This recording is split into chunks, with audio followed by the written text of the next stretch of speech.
Hey y'all, welcome back. I wanted to get one more video out to y'all this week because I was asked to do a video about flushing. Well, I am not at the flushing stage yet, but I can explain to you how it should work for your plants. Technically, you're supposed to flush your plants with 3 times the amount of water that you normally do. So you can either do that by measuring the 3 times the amount and all that, like I would put 1 barrel in, pH it, water the plants, put another barrel in, pH it, water the plants, and if that had enough runoff, then I would stop there because that would just be plenty. Because I fill mine to their max almost anyways. Every once in a while I'll overfill them that little tiny bit and you'll see it come out the bottom a little. So that is saturation. So when you flush out your plants, you really do want them to drain out the bottom or sides or wherever you have your drain holes, and you want it to really flush out all of the nutrients. You want to do that a few good times. And when you want to do that is one, if you have a nutrient lockout or if you have an overnutrient situation. Two, if you are at the end of your cycle.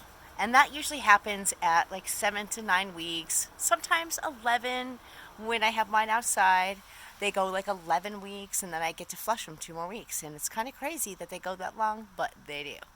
And I've actually pulled them too early and that's not good. So you want to try to estimate when you're going to stop feeding, and you can kind of tell when your buds start to mature and everything, and usually it's within the range that they say for the type of strain, and that can vary from strain to strain.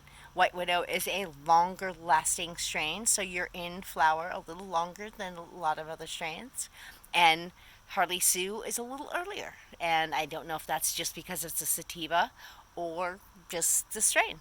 So it can vary from strain to strain, so you should definitely know your strain that you're growing and know when to start flushing or how long to keep the nutrients going.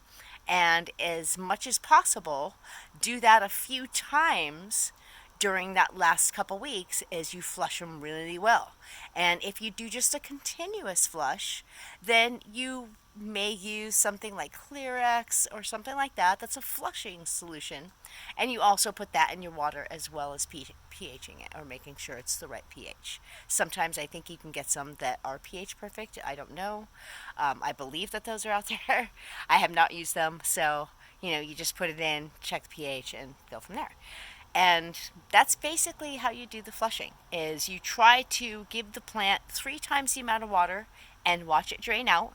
Or if it's less than that because it's one of those pots that doesn't hold a lot of water anyways, and then it just kind of flushes out easier, then you probably don't need to use 3 times, you can use 2 times. So that is how you flush, and it's really easy. It's not that hard. And you can flush more than once. You can flush it throughout the last 2 weeks a few times. You can just water straight for 2 weeks with no nutrients, and that also will flush it out without having the flush be a quicker solution, like that the kind of flush that you have it drain out and it drips all over or it drains all over the ground. Then that's a quicker solution of a flush. If you're going to be able to flush it out for 2 weeks straight and not give it any nutrients, then you probably don't have to have it all run through it the first time. You can do that in the middle or towards the end, and that will still be perfect. So that's the info I have on flushing, and it works for me every time. So I hope it works for y'all.